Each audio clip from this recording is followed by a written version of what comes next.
नमस्कार सर्वांना. दूध आणि साखर घालून जो पेढा बनवला जातो त्याला दूध पेढा म्हणतात.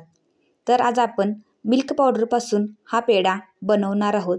अत्यंत सोपी रेसिपी आहे.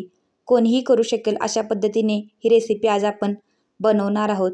त्यासाठी आपल्याला दूध कोमट करून घ्यायचं आहे. या ठिकाणी आपण 1 वाटी दुधाचा वापर केलेला आहे. दूध कोमट करून घेतल्यानंतर त्याच्यामध्ये मिल्क पावडर ॲड केलेली आहे आणि एकसारखं सतत आपल्याला परतवून घ्यायचं आहे. मंद गॅसवर आपल्याला हे मिश्रण परतून घ्यायचं आहे. त्याच्यामध्ये 2 चमचे पिठी साखर ॲड करा. आता एकसारखं परतवून घ्या. मिश्रण चांगलं घटसर करून घ्यायचं आहे आणि आता आपण एका ताटामध्ये हे मिश्रण काढून घेणार आहोत. 2 तास असंच बाजूला ठेवून द्या. 2 तासानंतर तुम्ही बघू शकता आता जरा मिश्रण मळून घ्यायचं आहे आणि मळल्यानंतर पुन्हा आपण पेढे तयार करायला घेणार आहोत. अत्यंत चविष्ट आणि रुचकर असे आपले पेढे तयार होतात.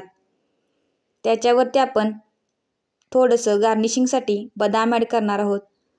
अशा पद्धतीने तयार झाले पेढे. व्हिडिओला नक्की लाईक करा, चॅनलला सबस्क्राईब करा.